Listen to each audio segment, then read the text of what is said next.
Yaxşımızlar. Yaxşımızlar. Men Norshat. Ve men Meryem. Even though we live in faraway Colorado, it's a real honor to join this event via video. Gulnaz Haddad's book of poetry is such a beautiful and rich legacy. Well done. Our friendship with her stretches back nearly 4 decades when we were all students at UC Davis in California. My, how time flies. As I recall that time so long ago, poem 25, Beyond the Atlas Dress, strikes a chord with me. From a land far, far away, a messenger rare, a Uyghur Uzbek voice with a tale to share.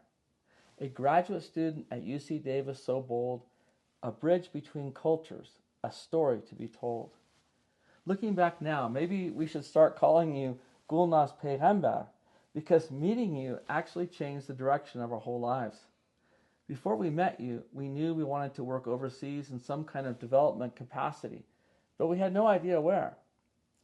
But by being the very first Uyghur student in the US, Gulnaz Haddad really did build a bridge between cultures.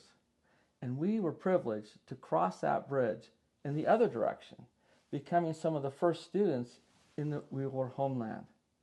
We started off as language students at Gulnaz's alma mater, Nongda in Urumqi. Then I worked as a teacher in the agronomy department there. We then moved to Gulnaz Haddad's hometown of Gulja, or Ili, where we studied the Uyghur language and taught English at Ili Shirfan. We were also guests in her parents' home. We ended up living in the Uyghur homeland for about 10 years. During our time in Ili, we fell in love with the city, with all of its blue gates, apple orchards, and beautiful courtyards. Allow me to read a few lines from poem 57, Ili, my blue haven.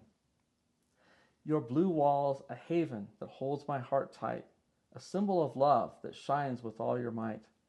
Ili, oh Ili, my heart beats for you alone. In your blue embrace, my soul finds its home. We felt like we found our home there too. Thank you so much for reminding us. The Ili River was a special place for us when we lived in Khulja, a favorite picnicking spot we would bike to in the spring and summer months. Gulnaz Haddad's poem number 15, River of Tears, particularly struck a chord in my heart as she writes of a river of tears, evoking the imagery of the Ili River to express her grief as she reflects on the passing of her beloved father. With my own father's passing 12 years ago, and my elderly mom, who's still alive, an amazing 100 years old, I resonate with this poem as I think about my beloved parents, one who's left this earth for heaven, and the other who is so very alive, but nearing the end of her journey on this side. Let me read a few lines from River of Tears. In the river of tears, I'll gently float, carrying his legacy, a cherished note. Shades of memory I'll hold so tight, through the darkness of nights to the morning light.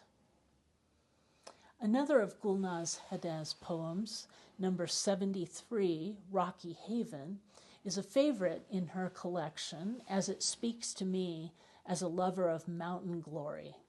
Hiking in the Rockies holds a special place in Nurshat and my hearts, as we've also experienced the grandeur and wonder of these gorgeous giants since moving to Colorado 15 years ago. Here's an excerpt from her poem, Rocky Haven, about experiencing the beauty of the wild places in Colorado. Mountain peaks towered high and grand, enchanted forests whispered secrets to the land. We hiked to the top where eagles soar and play, and gazed upon the lakes in a breathtaking way. Uyghur milletini ve Uyghur vatanini bizga tanıştırganlığınız için köp rahmet.